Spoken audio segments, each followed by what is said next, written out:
Society is terrified. The most shocking truth right now is that over 50 million working age men in the United States have quietly stepped back from the full time workforce, choosing part time hours, their own schedules, or complete withdrawal rather than continue feeding a system that has spent decades treating them as disposable.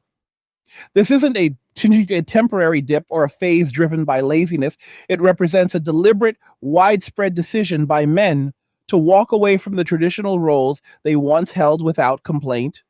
After years of being told their natural instincts were toxic, their contributions unnecessary, and their presence unwelcome in nearly every public and professional space.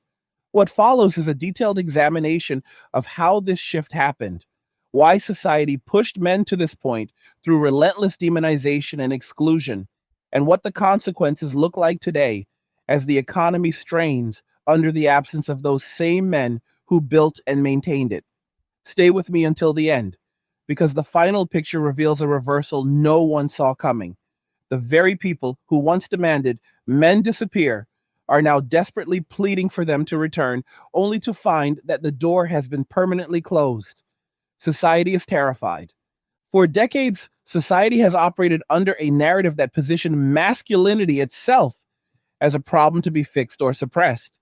Feminism, in its dominant cultural form over the past 50 years, has framed traditional male traits and behaviors as inherently flawed, often labeling them as toxic and urging men to adopt more feminine aligned ways of existing. Men were repeatedly told they were defective versions of women, that their strength, competitiveness, and protective instincts were outdated relics rather than valuable assets. Instead of pushing back against this constant shaming, men largely absorbed it in silence. They did not organize mass protests or demand apologies. They simply listened when told to go away, to remove themselves from bars, clubs, gyms, workplaces, outdoor spaces, and even casual social interactions where their presence might be seen as intrusive or threatening. The message was clear and consistent. Society no longer needed or wanted men in the ways it once did, so men complied. They retreated into solitude, found ways to sustain themselves independently, and discovered a level of peace that had been denied to them in the old arrangement. This withdrawal has taken concrete form in the labor market. In the United States alone, approximately 50 million men of prime working age have reduced their participation in the full time workforce. Many now work only part time when it suits them, or they have exited entirely from traditional employment structures. These men have not vanished into idleness. Instead, they have built alternative paths to financial stability.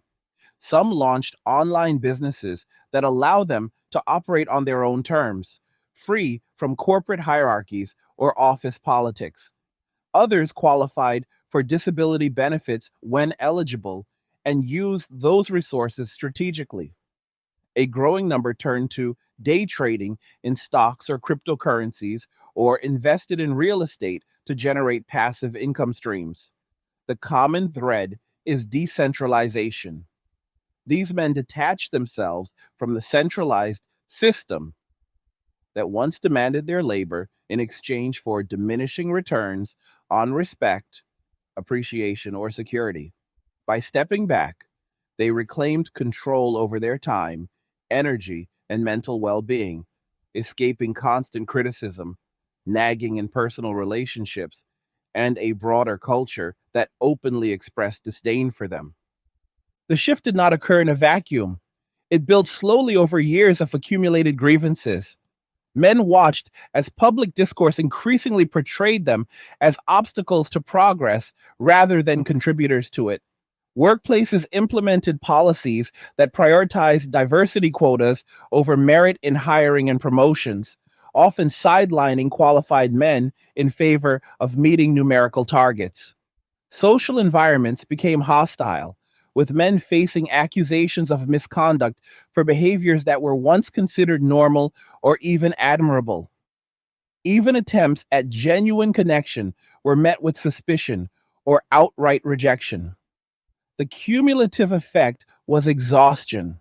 Men realized that pouring effort into a society that rewarded them with contempt was unsustainable.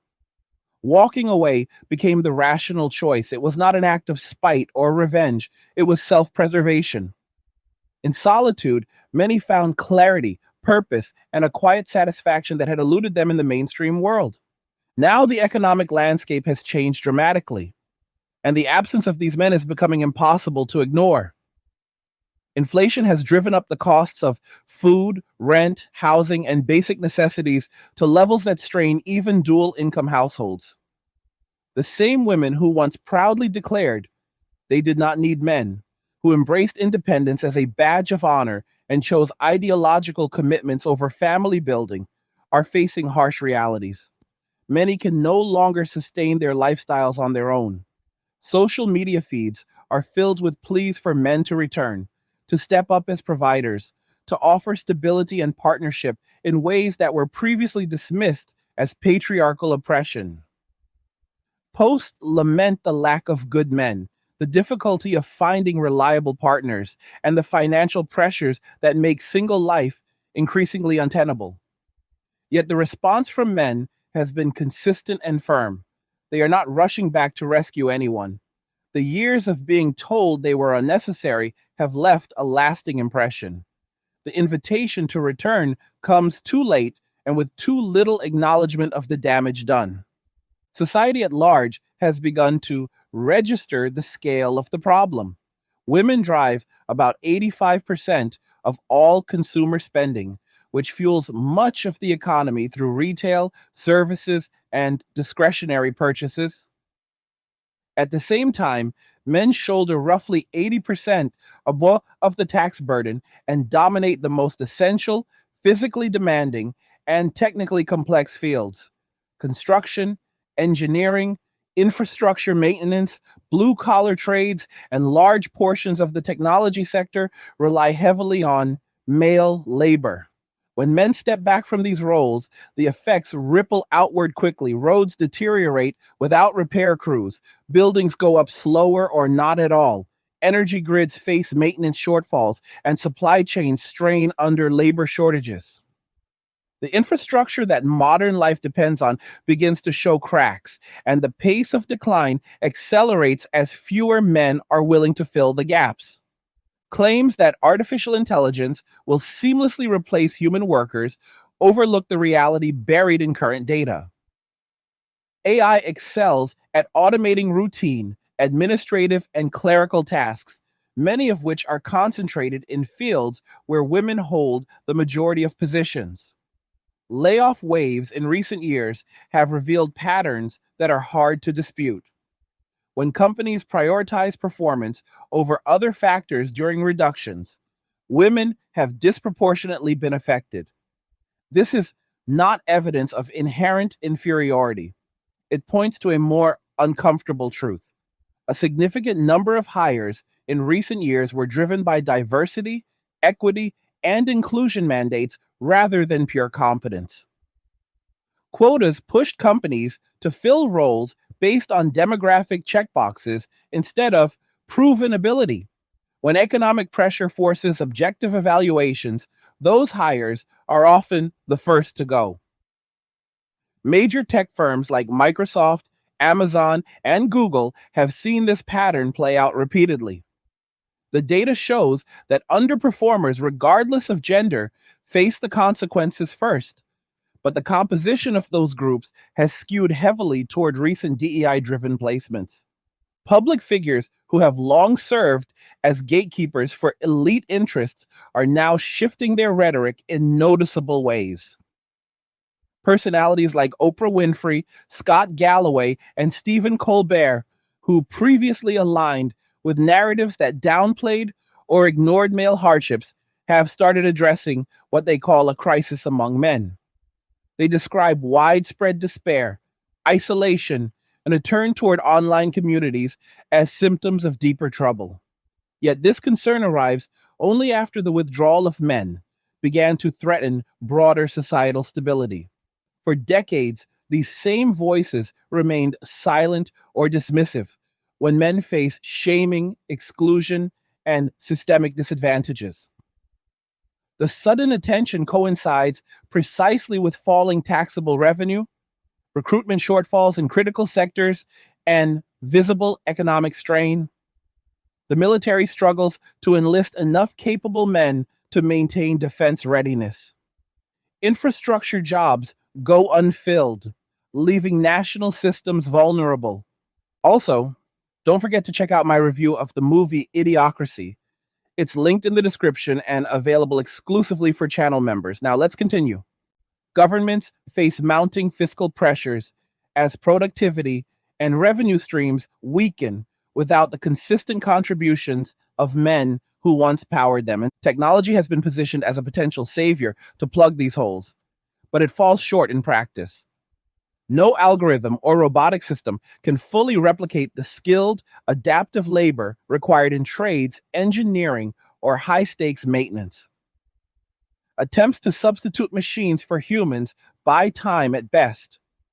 The decline continues to deepen as more men choose to observe from the sidelines rather than re engage. Many of these men now live lives of deliberate simplicity and modest luxury. They maintain low overhead, pursue personal interests, travel lightly, and enjoy freedom from the stresses that once defined their existence. They watch the unfolding challenges of society with detachment, secure in the knowledge that they rebuilt their worlds away from the toxicity that drove them out in the first place. This detachment carries profound implications. Women and the broader culture invested years in dismantling the traditional incentives that kept men invested in the system. Promises of equality were delivered selectively, often at the expense of male stability and recognition. Now the consequences are materializing. Without men's participation, essential functions falter, revenue declines, and social cohesion frays. Regret is emerging in pockets where it was once unthinkable. The same society that banished men from public life and shamed them into silence is discovering that it cannot function indefinitely without their involvement. Yet men are not inclined to reverse course. The peace they have found is hard won, and the lessons of the past remain fresh. The economic fallout from men's widespread withdrawal extends far beyond isolated job vacancies or temporary slowdowns in certain industries.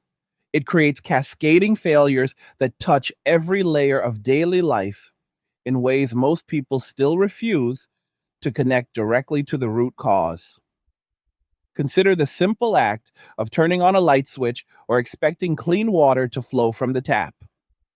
Those conveniences rest on the shoulders of men who design, install, maintain, and repair the vast networks of power lines, transformers, pumping stations, and treatment facilities.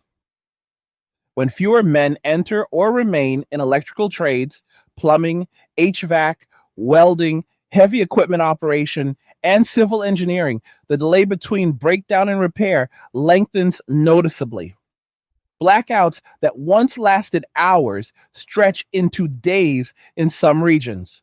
Water main breaks that used to be fixed overnight now take weeks because the skilled crews are smaller and stretched thinner. Municipal budgets, already strained by rising pension obligations and healthcare costs, face mounting emergency repair bills that taxpayers ultimately cover. The irony is sharp. The same public discourse that celebrated the decline of male dominated trades as progress toward a more enlightened economy now scrambles to explain why essential services degrade at an accelerating pace. Look at transportation infrastructure next. Roads, bridges, tunnels, airports, rail systems, and ports depend on predominantly male labor for construction, inspection, and upkeep. The average age of workers in these fields has climbed steadily as younger men opt out of apprenticeships and long term careers in favor of remote work, gig economy flexibility, or passive investment income. When a major bridge needs structural reinforcement or a highway interchange requires repaving during peak travel season, the lack of available crews turns minor projects into multi year ordeals. Commuters sit in worsening traffic, delivery trucks face longer routes, supply chains slow, and the cost of goods rises further because transportation inefficiency compounds inflation already driven by monetary policy and energy prices. Freight rail lines experience more frequent derailments and delays when track maintenance crews shrink. Airports report longer wait times for runway repairs and terminal expansions because the specialized labor pool dwindles.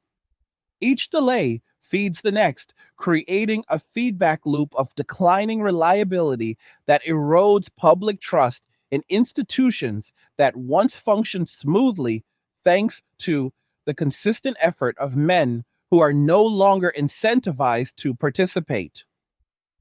Energy production tells a similar story with even higher stakes. Oil rigs, natural gas fields, coal plants, nuclear facilities, wind turbine installation and repair, solar farm construction, and grid scale battery projects all require physically demanding, technically skilled, and often hazardous work performed overwhelmingly by men. As experienced workers retire and fewer replacements arrive, output capacity stagnates or declines, even as demand grows from population increases, electrification efforts, and data center expansion. Refineries operate closer to capacity limits with reduced redundancy, raising the risk of unplanned shutdowns. Offshore platforms face longer intervals between maintenance cycles because dive teams and rig crews are harder to staff. Transmission line crews that once patrolled thousands of miles of high voltage infrastructure now cover the same territory with half the personnel, meaning faults go undetected longer and repairs take more time when they are finally addressed. The result is higher electricity prices, more frequent regional shortages during extreme weather, and greater vulnerability to both natural disasters and deliberate sabotage. Society depends on stable, affordable energy to power homes, hospitals, factories, and digital infrastructure. Yet the labor foundation supporting that stability weakens year by year as men continue choosing other paths. Defense readiness faces perhaps the most immediate and visible crisis. Military recruitment numbers have plummeted across branches, particularly among young men who historically form the backbone of enlisted ranks and combat roles. Basic training classes shrink, specialized schools operate under capacity, and units deploy with fewer personnel than authorized. The services have lowered standards repeatedly in attempts to meet quotas, yet even those adjusted targets go unmet. Men who once viewed service as a path to purpose, camaraderie, and structure now see limited upside in an institution that reflects many of the same cultural pressures they fled in civilian life. Pay remains modest relative to private sector opportunities in skilled trades or tech. Benefits erode under fiscal strain, and the prospect of extended deployments in ambiguous conflicts offers little appeal when peaceful solitude and financial independence are already achievable at home. Without sufficient manpower, readiness degrades, training exercises scale back, equipment maintenance falls behind schedule, and operational tempo slows. Allies notice the reduced capacity. Adversaries calculate the diminished deterrence. National security rests on the willingness of men to place themselves in harm's way, and that willingness has evaporated for a growing segment of the population that feels no obligation to defend a society that spent decades signaling their expendability. Healthcare delivery shows parallel strain in less obvious but equally critical ways. Emergency medical technicians, paramedics, trauma surgeons, orthopedic specialists, anesthesiologists, and many surgical support roles remain male dominated fields. Nurses and administrative staff skew female, but the high acuity, high risk interventions that save lives in critical moments rely heavily on men. As fewer enter these professions and more experienced practitioners retire early or reduce hours, emergency response times lengthen in rural and suburban areas. Trauma centers operate with thinner staffing, forcing triage decisions that would have been unnecessary a generation ago. Elective surgeries face longer backlogs because operating room teams are harder to assemble. The aging population requires more orthopedic and cardiovascular interventions, yet the pipeline of skilled male providers shrinks. Public health campaigns can promote prevention and wellness, but when acute care capacity contracts, outcomes worsen regardless of lifestyle advice. The system was never designed to function long term with reduced male participation in the most demanding medical roles, and the cracks are becoming visible in longer wait times. Hey guys, in a world pushing you to own nothing and be happy, crypto is your key to survival. Join Angry's Crypto Academy to master buying, selling, and trading crypto. Make huge profits and safeguard your wealth.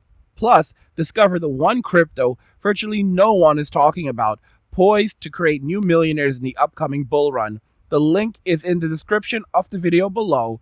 Go check it out now.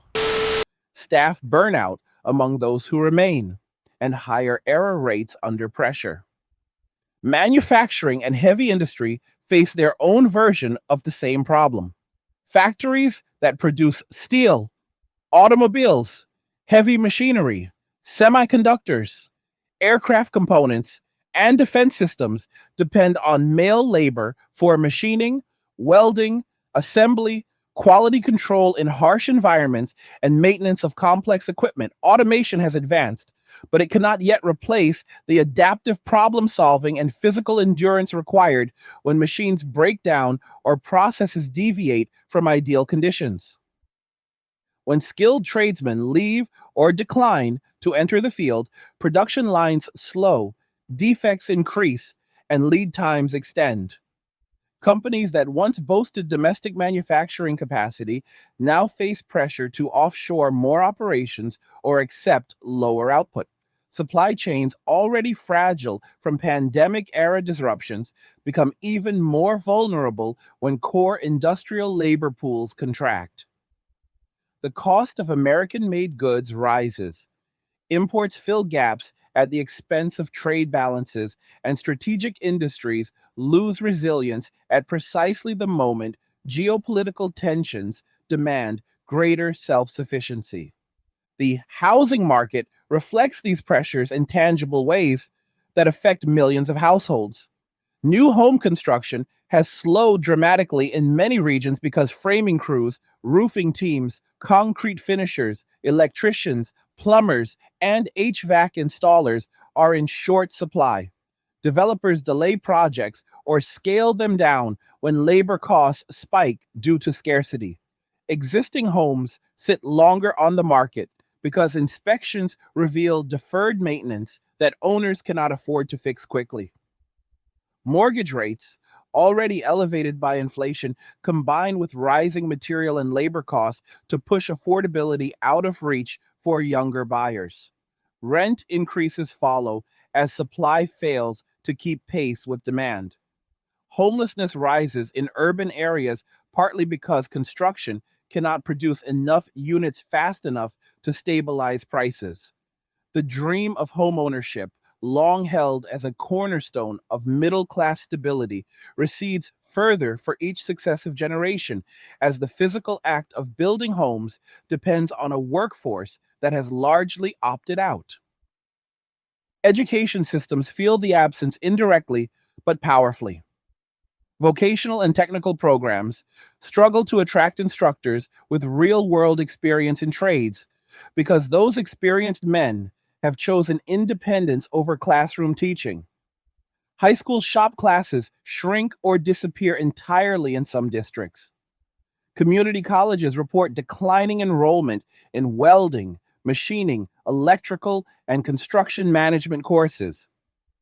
Young men who might have pursued these paths now see online entrepreneurship, content creation, or investment as more attractive alternatives that offer quicker returns and greater autonomy. The result is a skills gap that widens with each graduating class. Employers compete fiercely for the shrinking pool of qualified graduates, driving up wages in certain niches while leaving other positions unfilled indefinitely. Society pays the price through slower innovation in practical fields, higher costs for repairs and new builds, and reduced capacity to respond to infrastructure challenges. These examples illustrate a central reality. Modern civilization rests on a foundation of labor performed predominantly by men in roles that require strength, risk tolerance, technical precision, and long term commitment. When that foundation erodes through voluntary withdrawal, no amount of policy intervention, public relations campaigns, or technological optimism can fully compensate in the short or medium term. Attempts to shame men back into traditional roles fall flat because the incentives have been permanently altered. Promises of respect ring hollow after decades of open contempt. Appeals to duty carry little weight when duty was once rewarded with disdain. Financial carrots in the form of higher wages help in narrow sectors, but they cannot restore the cultural goodwill that once motivated men to overperform in service to family and community. Meanwhile, the men who walked away continue building lives that suit their priorities. They maintain modest but comfortable homes, often paid off, or carrying low mortgages thanks to disciplined saving and strategic investments made during their years in the workforce. They pursue hobbies that bring genuine satisfaction rather than social status. They travel when they choose, eat meals they prepare themselves or enjoy at quiet local spots, and maintain social circles composed of like minded individuals who respect boundaries and mutual independence. Many report lower stress levels, improved physical health from regular exercise without gym intimidation, and sharper mental clarity from the absence of constant external criticism. Their days revolve around personal goals rather than corporate deadlines or domestic obligations that once drained their energy without reciprocation. This lifestyle, though simple on the surface, represents a profound reclamation of agency in a world that spent half a century stripping it away under the guise of progress. Society now confronts the uncomfortable question of sustainability. Can an economy continue expanding when the primary producers of taxable income and physical infrastructure gradually disengage? Can social programs funded by progressive taxation remain solvent when the tax base shrinks due to lower workforce participation among high earning men? Can cultural narratives that devalued masculinity pivot quickly enough to restore balance before irreversible damage sets in? The evidence suggests the window for correction narrows with each passing year. Men are not organizing boycotts or staging dramatic protests. They simply live their lives elsewhere on their own terms, leaving the consequences to unfold naturally. The cultural machinery that once kept men tethered to their traditional obligations has broken down irreparably in many respects, and the fallout reveals itself in patterns that extend well beyond economics and infrastructure. Family formation rates tell a stark story of disconnection. Marriage rates among adults under 35 have declined steadily for multiple decades, reaching levels not seen since the Great Depression in some demographic groups. Birth rates hover below replacement in developed nations, with the sharpest drops occurring in countries that most aggressively promoted individual autonomy over collective family responsibilities. Young men, in particular, show little enthusiasm for entering legally binding partnerships that carry high financial and emotional risk with limited upside in the current legal and social environment. Divorce initiation remains disproportionately female, often accompanied by asset division, alimony, and child support obligations that can last for years, even when custody is shared. The prospect of losing half of accumulated wealth, ongoing payments, and restricted access to children discourages many from risking the commitment at all.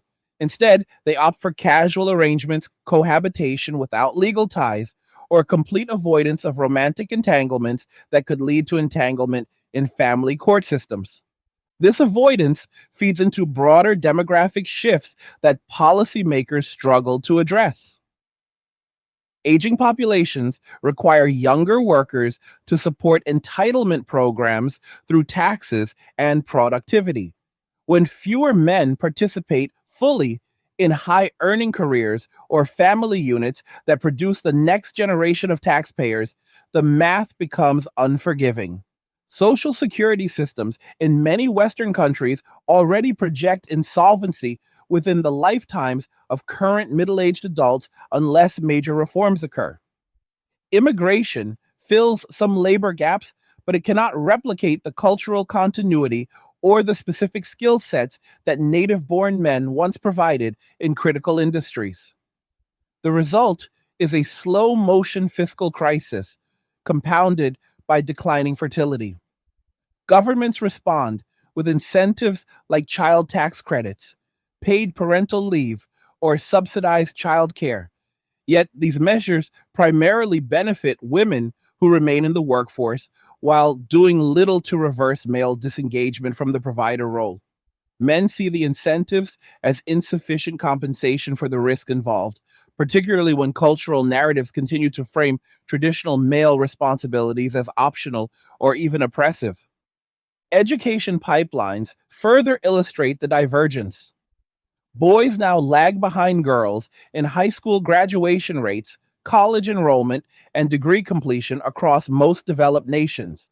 The gap begins early, with boys facing higher rates of disciplinary action, diagnosis of behavioral disorders, and medication for attention issues. Classroom environments increasingly emphasize verbal participation, collaborative group work, and emotional expression, approaches that align more naturally with female developmental patterns while leaving many boys disengaged or labeled as problematic. By the time they reach university age, fewer young men pursue higher education, particularly in fields that lead to stable, high paying careers. Those who do attend often gravitate toward technical programs or trade adjacent majors rather than liberal arts degrees that carry uncertain economic returns. The outcome is a bifurcated male population, a smaller cohort of highly skilled professionals who thrive in tech, finance, or entrepreneurship, and a larger group that opts out of formal education altogether, pursuing self directed learning, online certifications, or immediate entry into gig work and independent ventures. Dating dynamics reflect and reinforce this bifurcation. Applications and websites dominate initial romantic connections, yet men report persistently low response rates and high rejection, even when profiles are optimized. Women, empowered by numerical advantages on most platforms, exercise selectivity that filters out the majority of male users. Studies show that the top 20% of men receive the overwhelming majority of positive attention, leaving the bottom 80% with minimal matches or conversations. This hypercompetitive environment discourages average men from participating actively. Many conclude that the effort required to stand out exceeds the potential rewards, especially when real world approaches carry risks of misinterpretation or social repercussions. The result is a growing population of men who remain single by choice or default, channeling their energy into personal development, financial independence, or male centric online communities rather than pursuit of relationships that feel rigged against them. These communities, often labeled collectively as the manosphere, serve multiple functions for men who have stepped back from mainstream expectations. They provide spaces for open discussion of experiences that receive little validation elsewhere. Stories of workplace bias, legal disadvantages in family court, media portrayals that caricature male behavior, and personal encounters with rejection or hostility. Far from uniform echo chambers of resentment, these groups range from practical advice on fitness, finance, and skill building to philosophical examinations of purpose in a post traditional world. Some focus on red pill concepts that encourage critical evaluation of societal narratives around gender, while others emphasize self improvement without direct reference to women or dating. The common denominator is validation of male perspectives that have been marginalized or pathologized in broader discourse.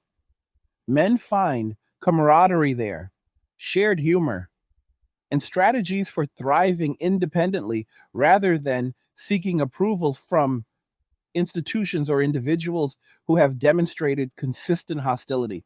Public figures who once ignored or downplayed these developments now attempt to reframe the conversation in ways that preserve existing power structures. Discussions hosted by influential media personalities highlight male loneliness, friendship deficits, and rising suicide rates while carefully avoiding any causal link to decades of anti male cultural messaging or policy biases. The emphasis falls on urging men to adapt, to show vulnerability, to pursue kindness and emotional intelligence, to step up as mentors and role models, all without acknowledging how those same qualities were previously weaponized against men who displayed them. The subtext remains clear.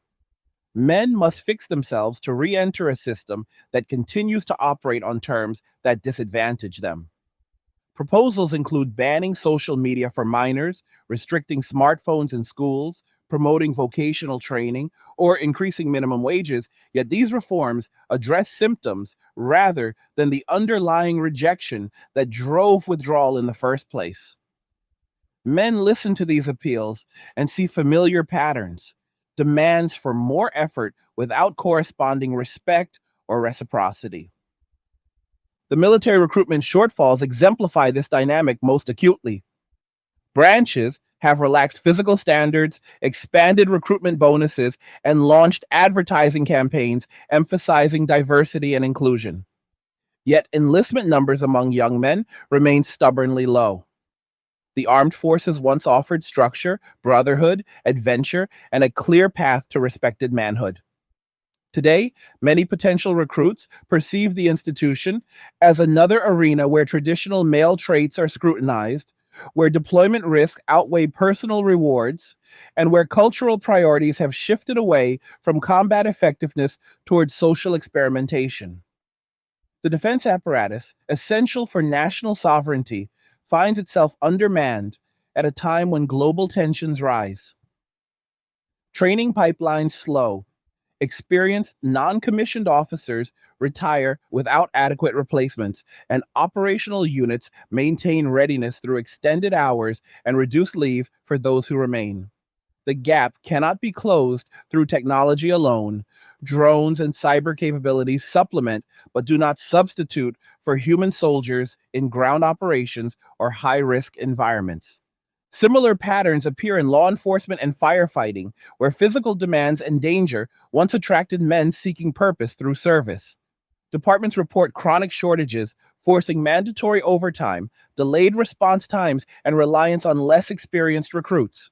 Public safety deteriorates incrementally as coverage thins. Communities notice longer wait times for emergency services, reduced proactive policing, and fire stations operating with skeleton crews during peak demand periods. The societal contract that exchanged male risk taking for communal protection frays when the incentives disappear. Men no longer view these roles as paths to honor when the broader culture questions their necessity or frames their instincts as problematic. In response, some men turn inward, cultivating what might be called sovereign individualism. They prioritize financial sovereignty through diversified income streams, rental properties, dividend stocks, cryptocurrency holdings, or digital products that generate revenue with minimal ongoing effort. They maintain physical health through home gyms, outdoor activities, or martial arts training done privately or in small groups. Mental resilience comes from reading widely, meditating, journaling, or engaging in creative pursuits that build internal satisfaction rather than external validation. Relationships, when pursued, occur on strictly equal terms with clear boundaries and no legal entanglements. This lifestyle rejects the notion that male worth derives from provision, protection, or procreation within conventional frameworks. Instead, value emerges from self mastery and freedom from obligations that once felt compulsory. The long term trajectory points toward a resorting of society along lines of engagement versus withdrawal. Those men who remain invested in the mainstream system continue to shoulder disproportionate burdens while receiving diminishing cultural rewards. Those who have walked away build parallel structures, online economies, informal networks, independent living arrangements that function outside traditional oversight. The two groups diverge further with time. The engaged cohort faces burnout, resentment, and eventual attrition as younger replacements fail to materialize. The withdrawn cohort grows in number and influence, demonstrating viable alternatives to the old model. Society as a whole grapples with the question of whether it can sustain itself indefinitely when a critical mass of its most capable builders and defenders choose observation over participation. Regret surfaces in unexpected places as the costs mount. Social media threads, once filled with declarations of female independence, now contain admissions of financial strain, emotional isolation, and quiet longing for partnership on terms that were previously rejected. Public figures issue cautious warnings about demographic winters and economic stagnation without fully confronting the sequence of events that produce them. Policy proposals multiply, yet few address the core issue. Trust between genders and between citizens and institutions has eroded too deeply for superficial fixes to restore it. Men who walked away did so after repeated signals that their full engagement was neither desired nor valued. Reversing that decision requires more than incentives or appeals to duty. It demands acknowledgement of past wrongs, dismantling of biases embedded in law and culture, and genuine efforts to make participation rewarding rather than punitive. The psychological toll of decades long cultural messaging cannot be overstated when examining why so many men have chosen permanent disengagement over continued participation. From childhood onward, boys absorb a steady stream of signals that their natural impulses require correction. School curricula emphasize compliance, emotional literacy, and group harmony while discouraging competition, risk taking, and independent assertion, traits historically associated with male development and achievement. Media representations consistently portray adult men as either bumbling fools in need of female guidance, violent threats to be contained, or obsolete relics in a progressive world. Advertising, television shows, movies, and social platforms reinforce the same theme. Masculinity, unless heavily moderated and feminized, poses problems rather than solutions.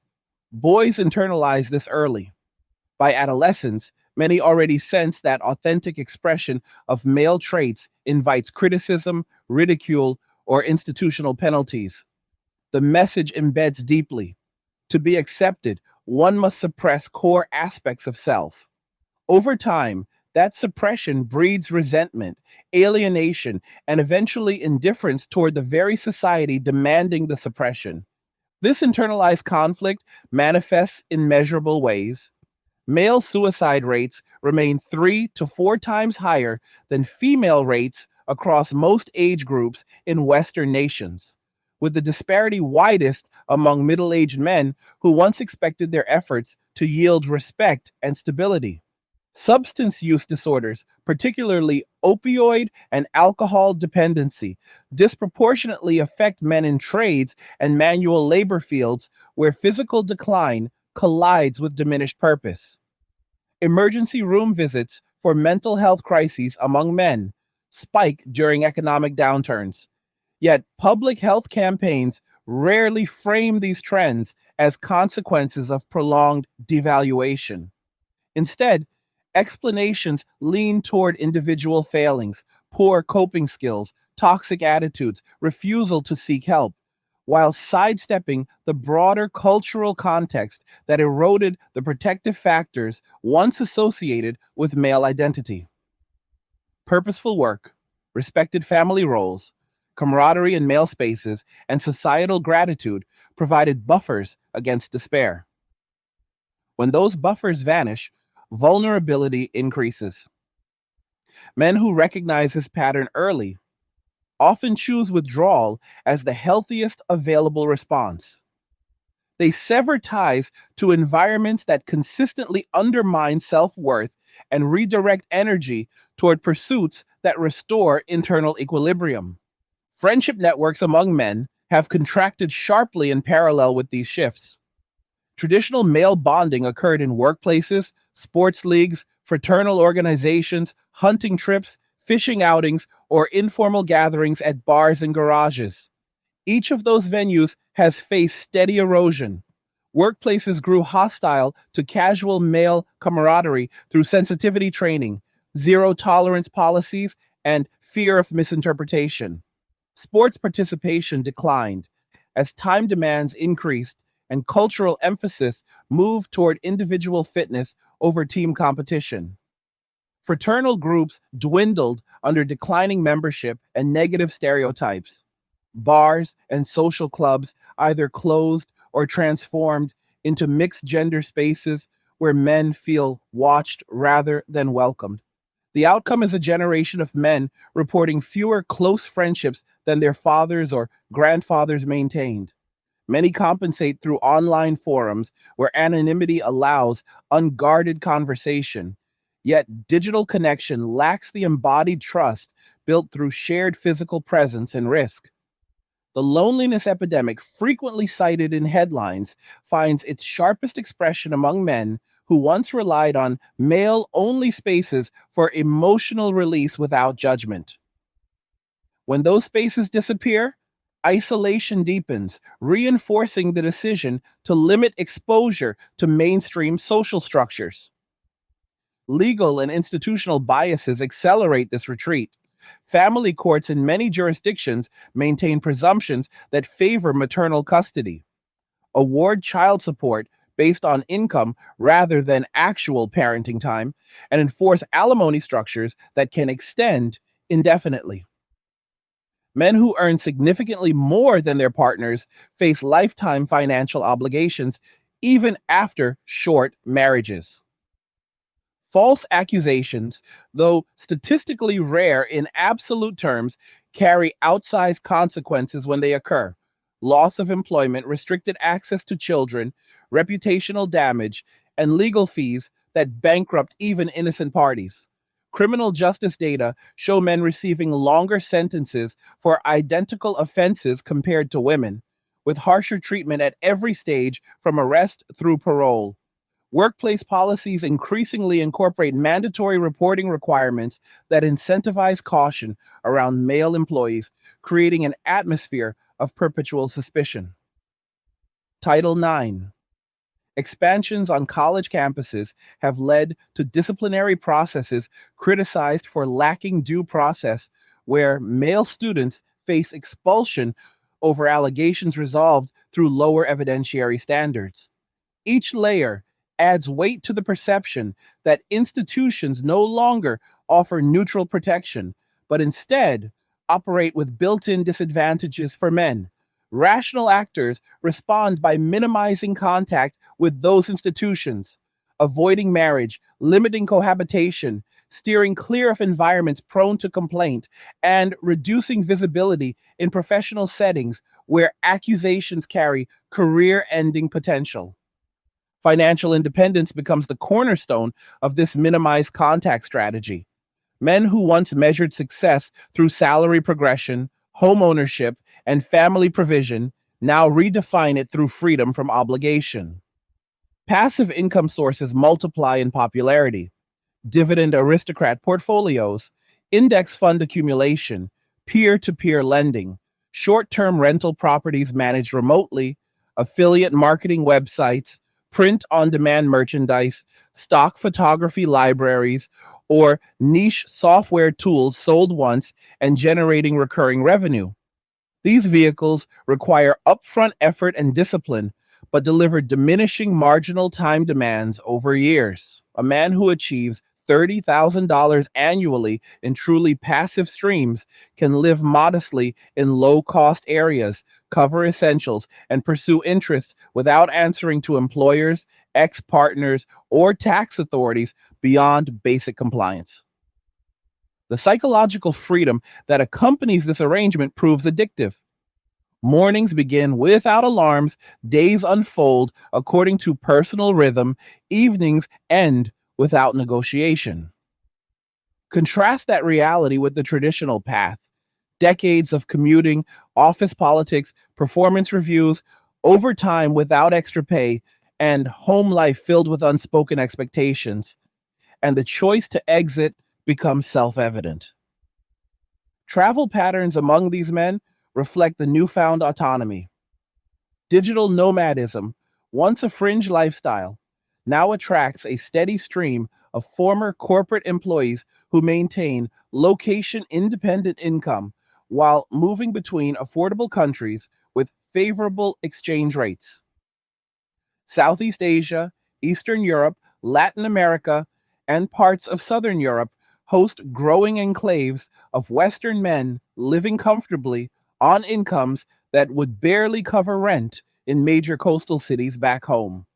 They form loose networks rather than tight communities, shared co working spaces, language exchange meetups, gym sessions, occasional group hikes, maintaining connection without entanglement.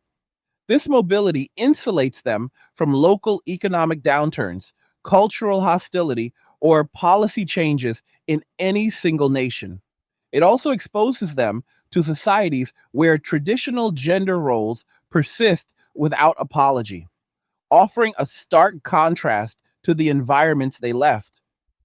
Many report renewed appreciation for straightforward social dynamics where mutual respect replaces constant negotiation of power and privilege. Health practices shift noticeably in this context. Without workplace stress or domestic pressure, men prioritize consistent sleep, strength training, mobility work, outdoor exposure, and whole food nutrition. Home gym setups replace commercial facilities, eliminating intimidation or performative culture. Calisthenics, kettlebell training, boxing bags, or simple barbell routines become daily rituals that build both physical capacity and mental resilience. Many adopt intermittent fasting, track macros meticulously, or experiment with biohacking protocols, cold exposure, sauna sessions, red light therapy, because self experimentation replaces reliance on overburdened healthcare systems. Regular blood work monitors progress, allowing proactive adjustments rather than reactive treatment. The result is often a reversal of age related decline that once seemed inevitable under chronic stress.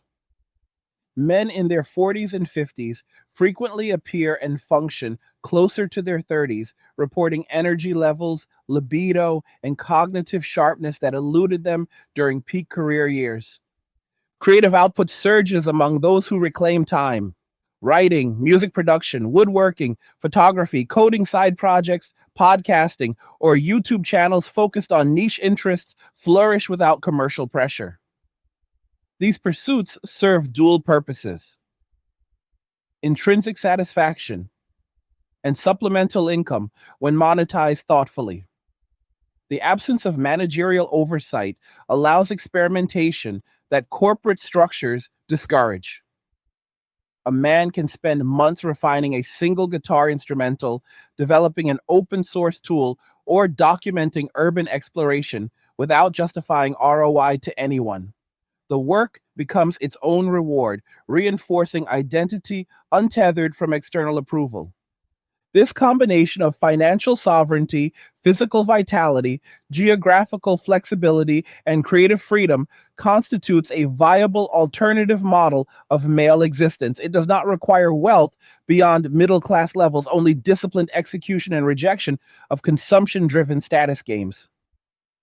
As more men adopt variations of this blueprint, the aggregate effect compounds. Tax revenue from high earning males declines further. Consumer spending patterns shift toward experiences over durable goods. Birth rates continue falling, and cultural influence tilts toward narratives that no longer assume male participation as default. Society encounters a novel problem: how to maintain complex systems when a critical mass of builders, protectors, innovators, and providers choose parallel tracks over collective contribution. Attempts to reverse the trend through moral suasion or policy tweaks meet predictable resistance. Campaigns urging men to man up, settle down, or re engage ring hollow against lived experience. Subsidies for marriage or fatherhood face skepticism when legal frameworks remain unchanged. Vocational training initiatives struggle to attract applicants who already earn comparable or better income independently. Military service bonuses increase, yet recruitment targets stay unmet. Each initiative collides with the same barrier. Trust destroyed over decades cannot be rebuilt through short term carrots. Men who walked away did so after concluding that participation carried net negative value.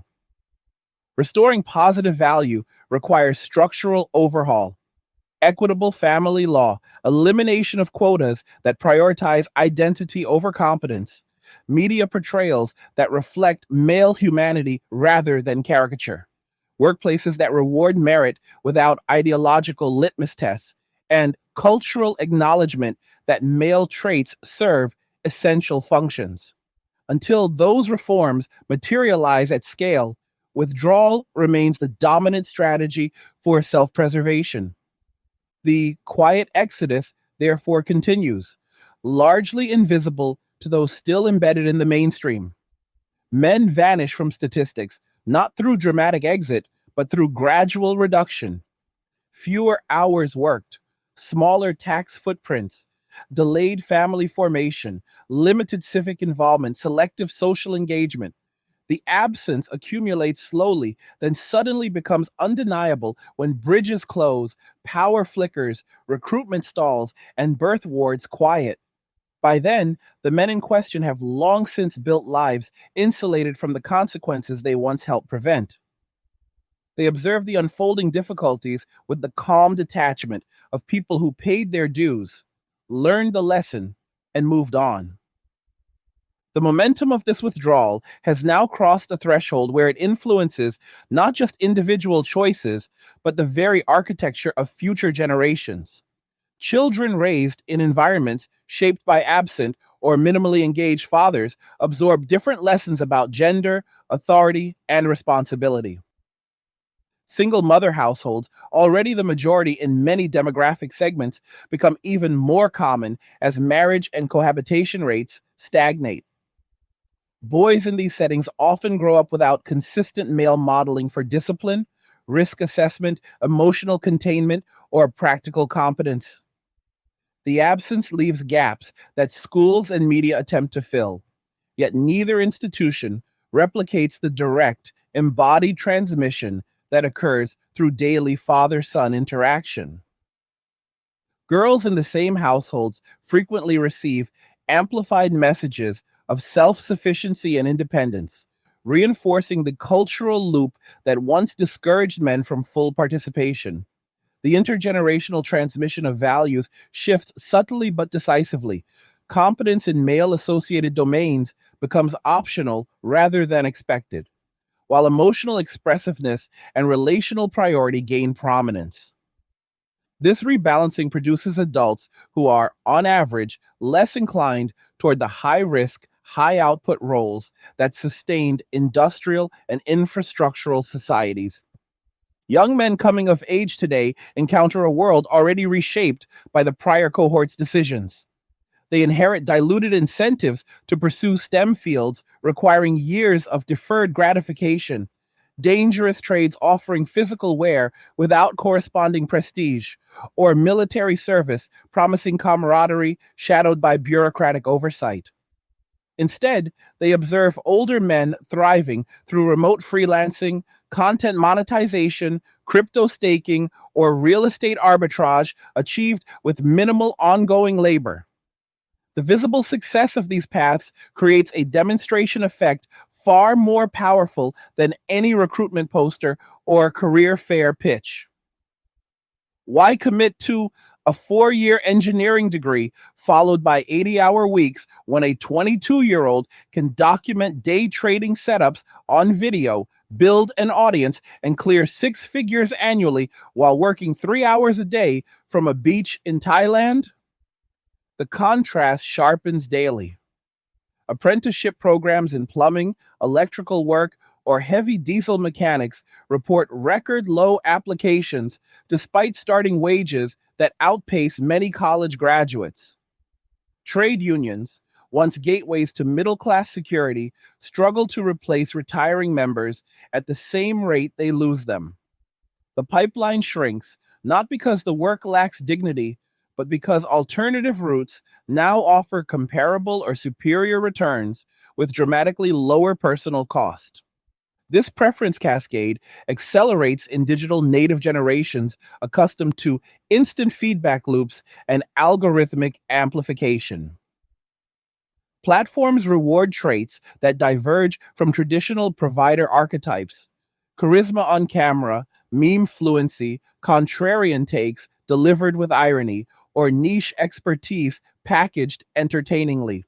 A young man who masters short form video editing, audience psychology, and SEO can generate revenue streams that dwarf entry level corporate salaries without ever leaving his bedroom.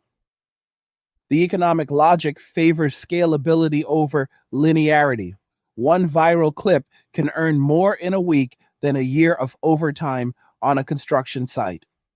The psychological logic favors autonomy over hierarchy. No performance reviews, no diversity seminars, no mandatory team building retreats, just results judged by viewer engagement rather than managerial whim. When thousands of young men witness this model succeeding, the gravitational pull away from conventional paths strengthens. Universities notice declining male enrollment in engineering, computer science, physics, and mathematics programs. Departments quietly reduce course offerings or merge disciplines to maintain viability. The talent pool feeding innovation in hard sciences contracts precisely when technological complexity demands more rigorous training than ever before. Corporate responses reveal the depth of the problem. Human resources departments, long focused on attracting and retaining female talent through flexible schedules, mentorship circles, and affinity groups, now pivot toward male specific initiatives. Return to office mandates cite collaboration needs, yet many men interpret them as attempts to recapture labor they already escaped. Salary transparency laws expose pay gaps that once remained obscured, prompting further resentment when men realize their higher risk roles no longer command premium compensation relative to office based positions. Wellness programs promote mental health days and therapy access, but they rarely address the root grievance. Decades of being told that ambition, assertiveness, and stoicism equate to toxicity. Employee resource groups for men emerge in some Fortune 500 companies, yet attendance remains low because participants sense performative intent rather than genuine course correction. The disconnect grows.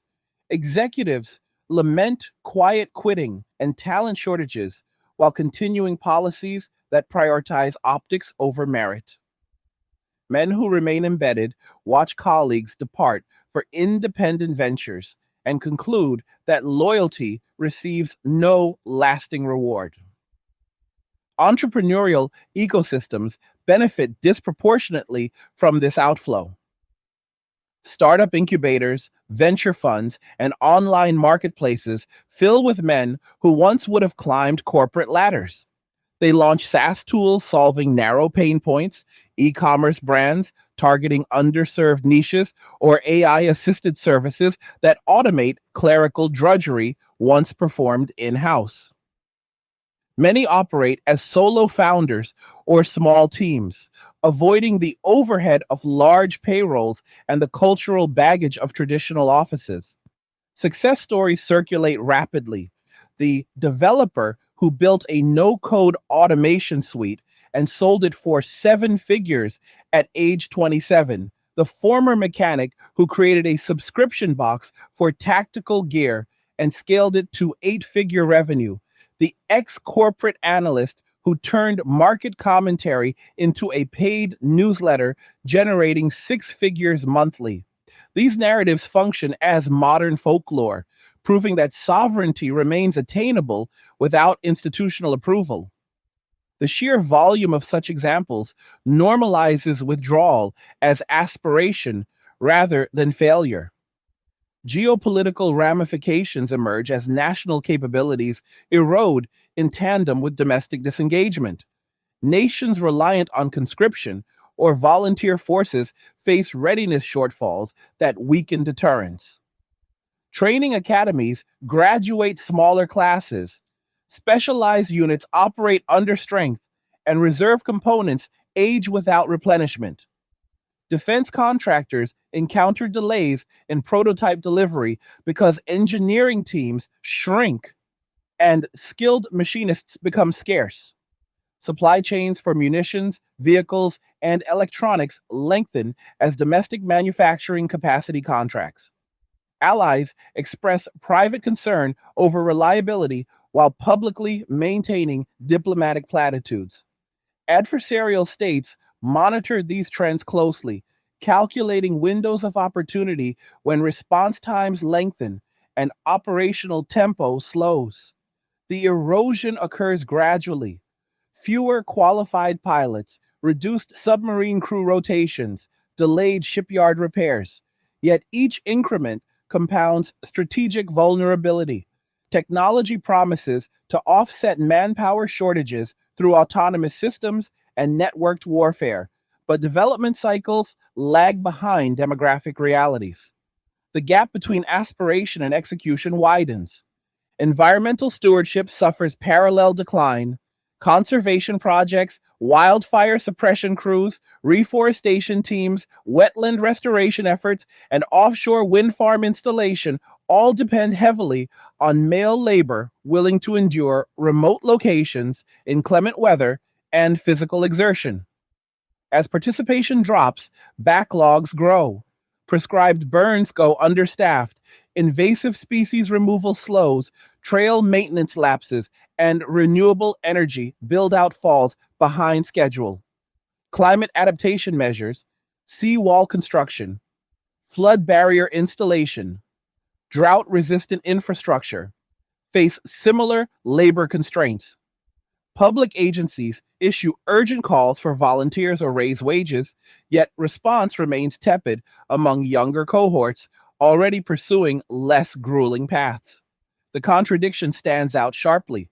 Societies that lecture endlessly about planetary survival struggle to mobilize the manpower needed to implement solutions. Urban planning and public space design reflect shifting demographics in subtle but accumulating ways. Cities once built around male commuter patterns, wide highways, expansive parking structures, industrial zones, now prioritize pedestrian friendly cores, bike lanes, mixed use developments, and green corridors appealing to different lifestyles.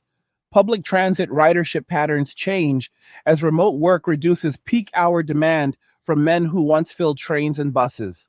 Street level commerce adapts, fewer hardware stores and auto parts shops, more boutique fitness studios, artisanal coffee bars, and co working cafes catering to hybrid professionals. Parks and recreational facilities emphasize inclusive programming over competitive sports fields. The physical environment slowly reorients toward preferences that assume lower male presence in public life. Men who remain in urban areas increasingly cluster in peripheral zones or ex urban pockets where space allows private workshops, vehicle storage, and distance from dense social oversight. Rural and small town areas experience the inverse dynamic. As men withdraw from corporate centers and seek lower cost living, some return to or remain in less populated regions where self sufficiency proves easier. Homesteading revives in pockets. Solar arrays, well water, wood heat, vegetable gardens, small livestock operations. These setups require mechanical aptitude, physical labor, and long term planning, skills many younger men still possess or quickly acquire when motivated by independence. Informal barter networks emerge, trading labor for goods without tax implications. Community structures form around shared interests rather than institutional affiliation. Hunting clubs, shooting ranges, off road groups, amateur radio operators. These networks provide mutual aid without the cultural friction found in metropolitan settings. The rural revival, though modest in scale, demonstrates viable alternatives to urban dependence and centralized employment. Artistic and intellectual production evolves under these conditions. Independent publishing surges as men bypass traditional gatekeepers to release books, essays, and manifestos directly to audiences. Podcasts proliferate with long form conversations exploring philosophy, history, psychology, and strategy free from advertiser pressure or editorial restraint.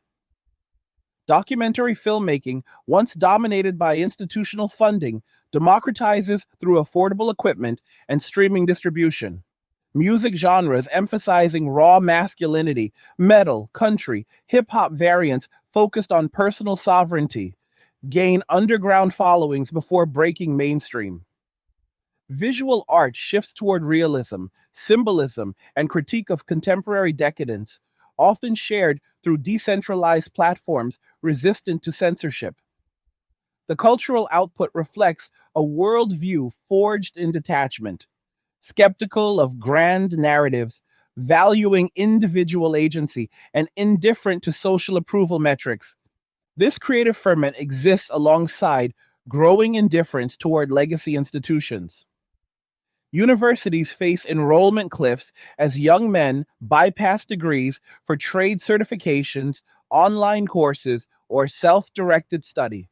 Museums, theaters, symphony orchestras, and literary journals see declining attendance and donations from male demographics once considered core patrons. Political participation among men trends downward in volunteerism, door knocking, and party activism, though voting patterns remain volatile. Civic organizations, Rotary, Lions, Elks, Masonic lodges continue graying without meaningful youth influx. The social fabric, phrased at the edges as voluntary associations once sustained by male involvement, weaken or dissolve. Society confronts an unprecedented fork. Adapt to a world where male engagement can no longer be presumed, or persist in denial until systemic failures force acknowledgement.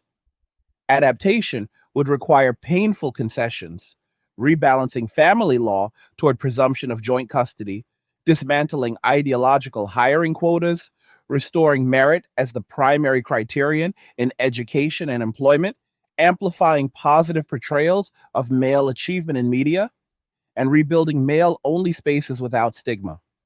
Denial promises continuation of current trajectories, accelerating labor shortages, demographic contraction, fiscal strain, security vulnerabilities, and cultural fragmentation. The choice belongs to those still holding institutional power, yet time works against them. Each year of inaction embeds the withdrawal deeper into generational norms. Men who pioneered this path watch developments with measured detachment. They maintain their routines, morning lifts, market analysis, creative projects, occasional travel, secure in the knowledge that their lives remain under personal control. Regret rarely surfaces. The alternative they escaped feels more distant with each passing season. Society may yet course correct, but the men who walked away have already arrived at their destination. The final reckoning of this withdrawal arrives not with explosions or manifestos, but with the slow, inexorable grinding of systems designed around assumptions that no longer hold. Public finance stands as one of the clearest battlegrounds where the absence of men manifests in stark fiscal terms. Progressive tax structures in most advanced economies depend heavily on the upper tail of earners, individuals who pay the majority of income, capital gains, and corporate taxes through high compensation roles in engineering, technology, finance, law, medicine, and executive management. When a significant portion of that tail, predominantly male, reduces hours, relocates to lower tax jurisdictions, shifts income into passive or offshore vehicles, or exits high earning fields entirely, revenue collections flatten or decline, even as nominal GDP continues to rise on paper. Governments respond with familiar tools, raising rates on remaining payers, expanding wealth taxes, tightening loopholes, or printing currency to cover shortfalls.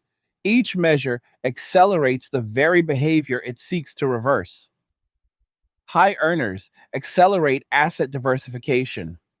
Remote work arrangements that allow jurisdictional arbitrage or outright emigration to nations with more favorable regimes.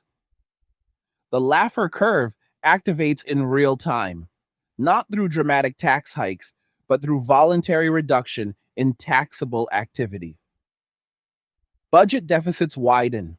Interest payments on sovereign debt consume larger shares of revenue, and credit ratings agencies issue cautious downgrades that raise borrowing costs further. Entitlement programs face accelerating insolvency as the worker to retiree ratio deteriorates from both ends. Fewer prime age contributors and more beneficiaries living longer. The arithmetic becomes brutal. Policymakers float ideas like universal basic income or expanded welfare nets funded by whatever remains of the productive base. Yet those proposals collide with the reality that the base itself continues shrinking. Monetary policy reaches its own limits in this environment. Central banks, having already exhausted conventional tools during prior crises, now operate in a world where quantitative easing produces diminishing returns on growth while inflating asset bubbles that benefit asset owners disproportionately. When labor supply contracts in productive sectors, supply side inflation becomes structural rather than transitory. Goods requiring physical production, housing, vehicles, appliances, energy infrastructure, rise in price faster than services or digital products. Wage growth in remaining skilled trades outpaces general inflation. Yet overall, consumer purchasing power stagnates for those still tied to traditional employment. The middle class, long the stabilizing backbone of advanced economies, compresses further as dual income households struggle to maintain lifestyle expectations built during eras of abundant male labor. Home prices remain elevated relative to incomes, forcing younger adults into multi generational living arrangements or prolonged renting. Car ownership declines among urban cohorts, not from environmental virtue, but from simple unaffordability when repair times lengthen and parts shortages persist. Everyday conveniences, once taken for granted, same day delivery, reliable public utilities, affordable fresh produce become luxuries segmented by geography and income. The illusion of endless abundance cracks under the weight of missing hands. International relations adjust to these domestic frailties with calculated pragmatism. Nations that maintained military primacy through overwhelming manpower reserves and industrial capacity now project reduced credibility. Joint exercises with allies reveal smaller contingents, slower mobilization, and logistical bottlenecks that once would have been unthinkable. Arms production ramps falter when factories cannot secure enough welders, machinists, electricians, or quality inspectors. Export controls on critical technologies tighten not from strategic foresight alone, but because domestic replacement capacity cannot keep pace with attrition. Diplomatic leverage weakens when partners perceive declining ability to back commitments with credible force. Trade negotiations shift as importing nations exploit perceived vulnerabilities to extract concessions on tariffs, intellectual property, or market access. Adversaries test boundaries more aggressively. Cyber intrusions, proxy conflicts, gray zone maneuvers, knowing response thresholds have risen. Alliances fray at the edges as smaller powers hedge by deepening ties with rising competitors who demonstrate fewer domestic constraints on mobilization. The post World War order, built on American industrial might and willingness to project power, enters a phase of managed decline unless fundamental reversals occur. Cultural institutions, long insulated from market discipline, confront their own version of labor and legitimacy crises. Hollywood studios face chronic understaffing in technical crews. Grips, gaffers, riggers, stunt coordinators, special effects fabricators, leading to production delays, budget overruns, and scaled back ambitions. Streaming platforms, having saturated the market with content, now struggle to maintain output quality as skilled artisans exit for independent projects or retire without replacements. Publishing houses see manuscript submissions from male authors decline, while agent rosters skew further toward female voices and perspectives. Literary awards and critical discourse narrow around themes of identity and relational dynamics, leaving large swaths of human experience, exploration, conquest, mechanical mastery, stoic endurance, underrepresented or pathologized. Museums and galleries prioritize curatorial narratives that align with prevailing ideologies, alienating potential male patrons who once supported major exhibitions through donations and memberships. Symphony orchestras and opera companies report shrinking audiences among younger men, with subscription bases aging out without renewal. The cultural conversation increasingly occurs in echo chambers that no longer command broad assent, accelerating fragmentation into parallel media ecosystems where dissenting voices thrive outside legacy gatekeepers. Scientific research feels the pinch in fields requiring hands on experimentation and long term fieldwork. Physics labs delay particle accelerator upgrades when mechanical and cryogenic technicians grow scarce. Biology and chemistry departments scale back wet lab research as graduate programs attract fewer male candidates willing to endure low stipends and uncertain career prospects. Environmental science expeditions to remote sites, Arctic ice cores, deep sea vents, rainforest canopies face chronic crew shortages, limiting data collection at precisely the moment long term monitoring becomes most valuable. Engineering research in materials, aerospace, and energy transition slows as doctoral pipelines contract. Peer review processes, already strained, suffer from declining participation among senior male researchers who redirect effort toward consulting, private ventures, or early retirement. Breakthroughs still occur, but the pace decelerates in domains that demand physical presence, risk tolerance, and obsessive focus over decades. Precisely the profile most affected by withdrawal. Healthcare infrastructure, beyond the staffing shortages already noted, encounters supply chain vulnerabilities tied to male dominated manufacturing. Sterile processing technicians, biomedical equipment repair specialists, pharmaceutical compounding experts, and radiation therapy physicists remain hard to fill roles. Diagnostic imaging equipment, MRI, Connecticut, linear accelerators faces longer downtime when service engineers dwindle. Hospital construction and renovation projects drag as contractors compete for shrinking pools of skilled tradesmen. Public health responses to future pandemics or natural disasters will operate with reduced surge capacity because the reserve labor once drawn from male heavy sectors no longer exists in sufficient numbers. Vaccination campaigns, contact tracing, mass casualty triage, and field hospital deployment all depend on personnel willing to accept discomfort, irregular hours, and personal risk. When that willingness evaporates, planning documents remain theoretical rather than operational. The education sector, already discussed in earlier contexts, now faces existential questions about purpose and viability.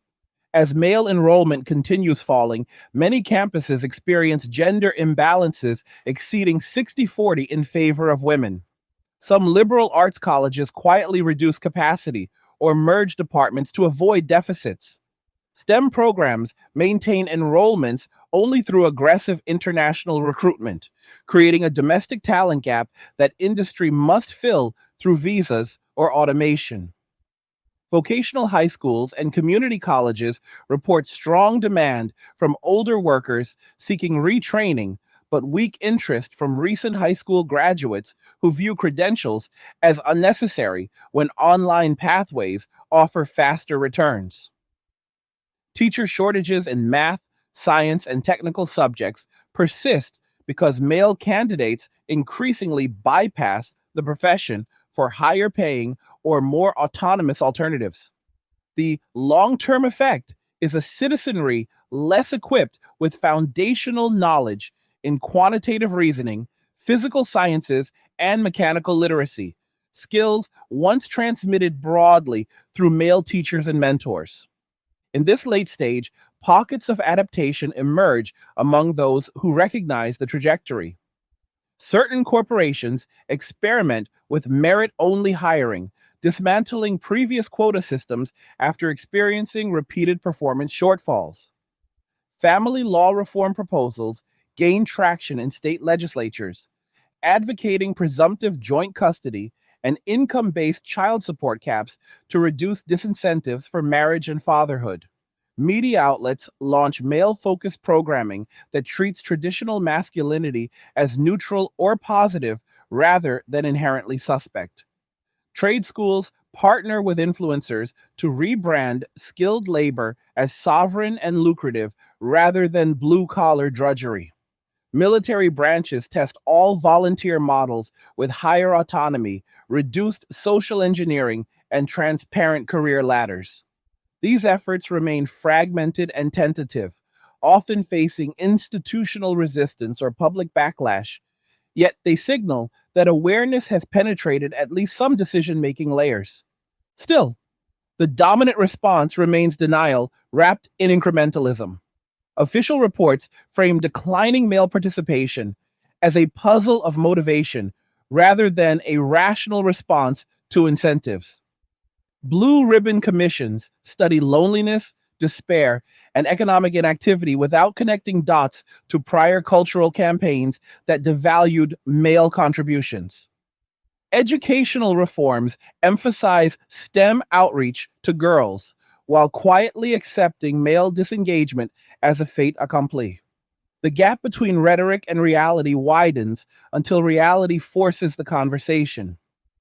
Men who completed their exit years ago now inhabit a world largely of their own design. They wake without obligation, train without performance anxiety, create without gatekeeper approval, invest without corporate risk, and connect without legal jeopardy. Their lives are not utopian. Challenges remain, aging arrives, relationships require effort, but they are self directed. The chaos visible in headlines feels distant, almost academic.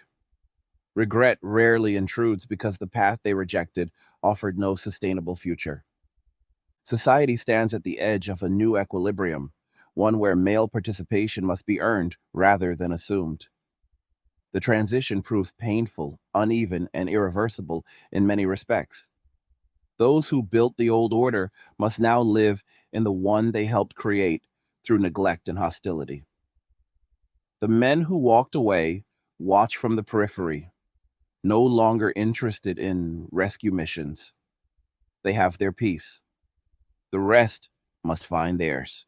If you powered through to this final stretch, you are the definition of the 1 hour gang, unwavering, engaged, and built for the long haul. Massive respect for staying locked in while we map the full arc from cause to consequence. If these angry guy breakdowns continue cutting through the haze and giving you the raw clarity you came for, show some love by grabbing me a Red Bull through the link in the description. It keeps these marathons possible. Now, I want to hear from you in the comments. Looking at the entire picture we've laid out, economic strain, cultural drift, institutional fragility, geopolitical risk, which piece do you think forces the biggest reckoning first? Or do you see a path to genuine reversal that hasn't been touched on? Lay it out below. No filter needed. Like the video if you like it. Don't forget to subscribe. And if you like the video, share the video. And just remember that all roads lead to MWA, men walking away, and cheers.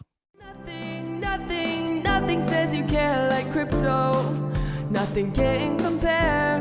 Nothing says you care like crypto. Oh, nothing can compare to crypto.